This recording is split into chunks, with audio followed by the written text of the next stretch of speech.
everyone, and welcome to EnglishPod. My name is Marco. My name is Catherine, and today we have an upper intermediate level lesson. It's kind of bitter, it's a little bit sad, but it's also kind of sweet.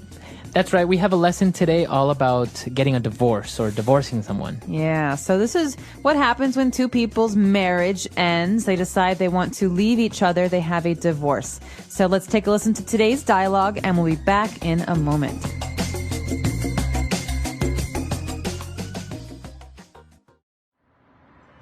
Joanne, let's not make this divorce any more acrimonious than it already is, okay? Let's just get down to business and start dividing this stuff up fairly so we can go our separate ways, all right? Fine with me. I just want to get this over with. It's important we make a clean break. I should have signed a prenup. What was that? Nothing? Anyway, you're right. There's no reason this has to be nasty. My lawyer tells me that you've accepted our alimony proposal and the division of property, as well as the custody agreement. I keep the cat and you get the dog. So that's done. Finally. Well, let's not go there, Joanne. Okay, so let's start with the record collection. I'll take the albums I contributed, and you can have your cheesy disco albums back. Fine, but I'm keeping the antique gramophone as my grandfather gave it to me. I believe that was a wedding present to both of us, Joanne, and you hardly ever use it. He's my grandfather, and he never really liked you anyway. Whatever. All right, I'll concede the silly gramophone if you'll agree that I get the silver tea set. How typical. When are you ever going to use a silver tea set? Fine. I don't want to drag this out any more than necessary. What's next? What about these old photographs? Which ones? Let me have a look. Oh, wow, look at that. That brings back memories. Remember that? Our trip to Italy. I remember that day. We were going to visit the Trevi Fountain, and we got caught in the rain. And you looked so adorable with your hair all wet. I had to take a picture of you standing there in that little alley, smiling and laughing in the rain. Oh, we really did have fun back then, didn't we? Oh, Joanne, are we making a big mistake? I know our relationship has been on the rocks for some time, but are you sure we can't reconcile and try again? I still love you. Oh, Jeff, I love you too. I'm so glad we didn't have to decide who keeps the motorcycle. The motorcycle? But that's mine! All right, we're back. So now why don't we take a look at 6 key words on language takeaway. Language takeaway. Okay, Marco, this first word is what we call an SAT word. That means it's very difficult. It's so hard that many high school students in America study it before they go to college. Acrimonious. So the sentence starts off by saying, let's not make this divorce any more acrimonious than it already is. This divorce is very acrimonious, but let's not make it worse. Okay, so acrimonious would be Bitter. bitter, very complicated. Hard. So people emotional about it. You know, people, Joanne and Jeff, are getting a divorce. They're very angry at each other. So they're not having a peaceful divorce. This is the opposite. It's very bitter. It's very angry. Can you say this test is very acrimonious? No. Usually relationships are acrimonious. Okay. For example, ever since they had that big fight, Jeff and Joanne's relationship has been very acrimonious. Okay. Awesome. So acrimonious, a very hard word there. As you say, many people study it to pass exams in order to go into college. So now you know. Now, moving on, we have a very common legal term. When people are getting married, they want to sign sometimes a prenup. Yeah, you said it's common. You hear this a lot in movies and TV. Yeah, with celebrities. Yeah, you read about celebrities. So basically, a prenup is a short way of saying a prenuptial agreement. Nuptial means having to do with marriage. Right. So basically, if you sign a prenup, you are agreeing to certain conditions before you get married. That's right. It's a contract between future husband and future wife about what happens if they divorce. For example, I decided not to get a prenup with my fiance because I don't think we'll get divorced. But maybe he decided to get a prenup because in case they divorce, he wants to keep his car. Right. So it usually happens a lot with celebrities, as we say, because they have a lot of money. And if they get divorced, then usually it can get complicated, how much money the spouse gets, etc. So maybe their prenuptial agreement or prenup will be that if they get divorced, the wife may get maybe $1 million instead of $100 million. Exactly. It's a way many people protect themselves financially in case of divorce. Very good. Now, moving on, another legal term and related to money is an alimony.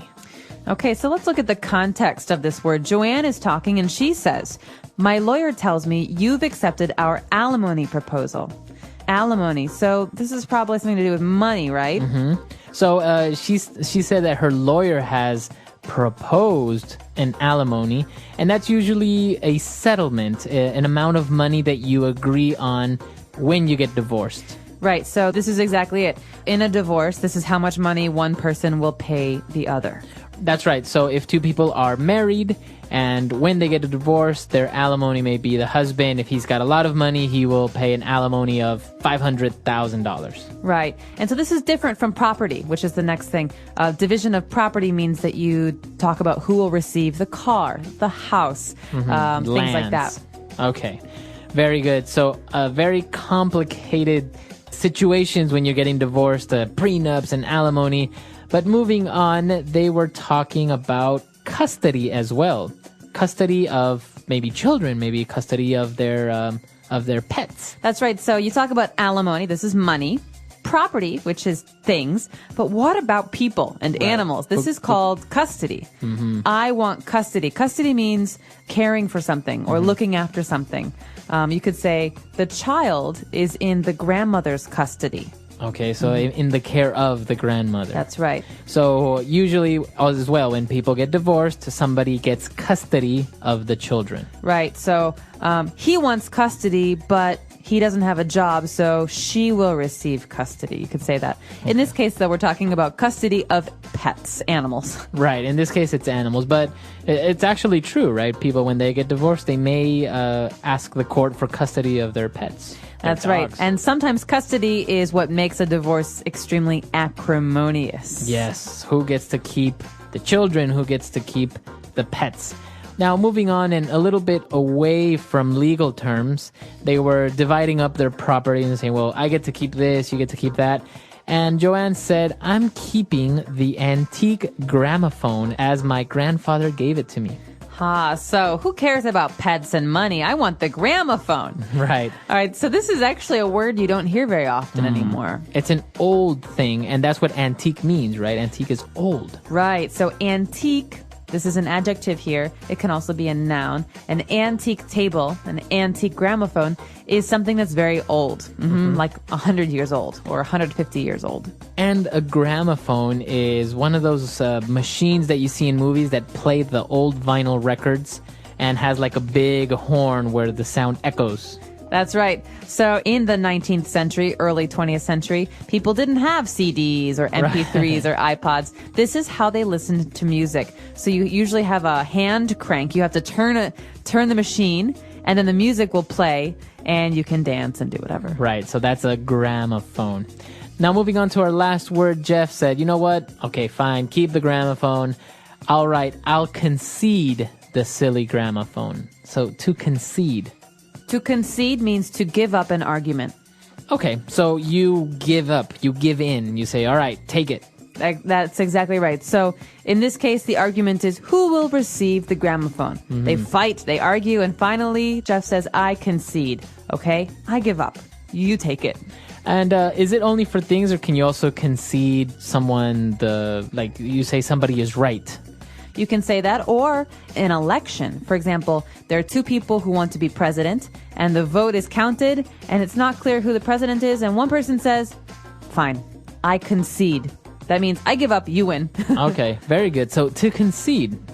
All right, 6 key words there. They're very interesting, especially the legal terms. Very common, and it's very common, and it's very useful for you to know next time you're watching maybe a movie or something related to this topic. Hopefully not the next time you're getting divorced. Right. But let's move on now to 4 key phrases that we have for everyone on Fluency Builder. Fluency Builder. Marco, let's get this over with. I'm tired. I want to go home. Let's get it over with. Come on, let's just do it and get it over with. All right, so this is our first phrase in Fluency Builder, to get this over with, or to get it over with. Okay, so let's take that as a phrase, and to get something over with means let's just finish it quickly. Let's stop delaying. That's right. This is a way to ask to finish something quickly or to stop something. So, for example, I have to go to the dentist later. Maybe I really don't want to go. I'll say to myself, let me just get this over with, and once it's done, I don't have to worry about it. Or maybe you have homework to do, and instead of doing it later, you're just like, okay, I'm going to do it now and just get it over with. All right, to get over with, to get something over with. Okay. And when they were talking about breaking up or separating, Joanne mentioned it's important we make a clean break. What does she mean by making a clean break? All right, we hear this phrase all the time. It's a very important phrase. In relationships, it means when two people leave each other, you don't then call them or see each other or hang out. It means a clean break. You stop altogether. Okay. You stop something completely. So you don't talk anymore, you don't see each other anymore, you completely just stop contact with each other. Exactly. You can also say this about breaking something. You could say it was a clean break. When I broke my arm, it was a clean break. There were no little pieces of bone or any problems like that. It was a clean break. That means completely broke. Okay, so when we talk about clean break in a relationship, it means we completely break up, we stop talking to each other, and it's over with. It's in the past. Exactly. All right. So moving on, they were talking and completely, arguing about, I get the gramophone, I get the tea set. And Joanne said, okay, fine. I don't want to drag this out any longer than necessary. So you can hear her. I don't want to drag this out any longer than necessary. So to drag something out means to extend, to make something longer, to make something take more time than it should. Okay. So for example, if someone's giving a speech, they may be dragging it out, right? And you're, so if someone's giving a very long speech, you're like, oh my God, he's dragging the speech out so long. Yeah, when will he ever stop? Right. Or you could say in an argument, I'm tired of arguing. Let's not drag this out anymore. Let's just stop. Okay. So to drag something out is usually time related, to make things longer than necessary. Exactly. All right. And for our last phrase, when Jeff was talking about the relationship, he says, I know a relationship has been on the rocks for some time. Okay, so the relationship was on the rocks. Okay, so this is an interesting phrase. Think about rocks. You see rocks on the ground in the ocean. Something that's on the rocks, in this case, means something that is not going well. Something that has problems. Yes, it's not smooth. So when Jeff says our relationship has been on the rocks, he's saying we fight a lot. We have problems. It's not working. So if I say my company has been on the rocks recently, it means it's not doing very well. Business is not going well. Yeah. Okay. So you can use this for different things. Now, obviously, you may have heard it before for drinks. You say scotch on the rocks. Right. That's different. Be careful. In that sentence, Marco's talking about ice. Right? Yeah. So that's different if you ask for a drink on the rocks. But if you describe yourself or your company or a relationship as being on the rocks, it means you're having a tough time. It's a bad situation. Okay. Exactly. So it's a very useful phrase. I think that's very native, very colloquial if you say something like Absolutely. this. It's a great phrase to use. I encourage you. I mean, I hope that your situation, your work, and your relationships are not on the rocks. But I do hope that when you're practicing speaking, you use this phrase a lot because it's really, really colloquial, like you say, Marco. Yeah, it's really good. So I think we've taken a look at a lot of phrases, a lot of vocab. Why don't we go back, listen to the dialogue for one last time.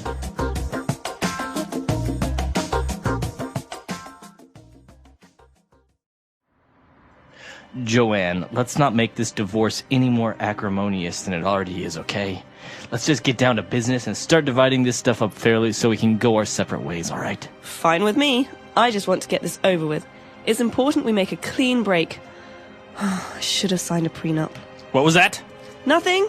Anyway, you're right. There's no reason this has to be nasty. My lawyer tells me that you've accepted our alimony proposal and the division of property, as well as the custody agreement. I keep the cat and you get the dog. So that's done. Finally. Let's not go there, Joanne. Okay, so let's start with the record collection. I'll take the albums I contributed, and you can have your cheesy disco albums back. Fine, but I'm keeping the antique gramophone as my grandfather gave it to me.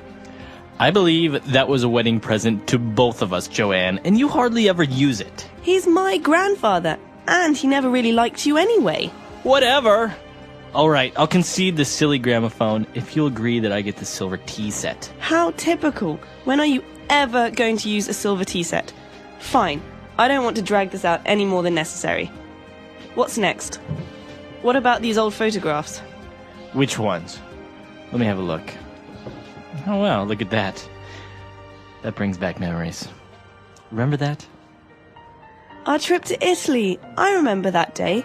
We were going to visit the Trevi Fountain, and we got caught in the rain. And you looked so adorable with your hair all wet. I did take a picture of you standing there in that little alley, smiling and laughing in the rain. Oh, we really did have fun back then, didn't we? Oh, Joanne, are we making a big mistake? I know our relationship has been on the rocks for some time, but are you sure we can't reconcile and try again? I still love you. Oh, Jeff, I love you too. I'm so glad we didn't have to decide who keeps the motorcycle. The motorcycle? But that's mine!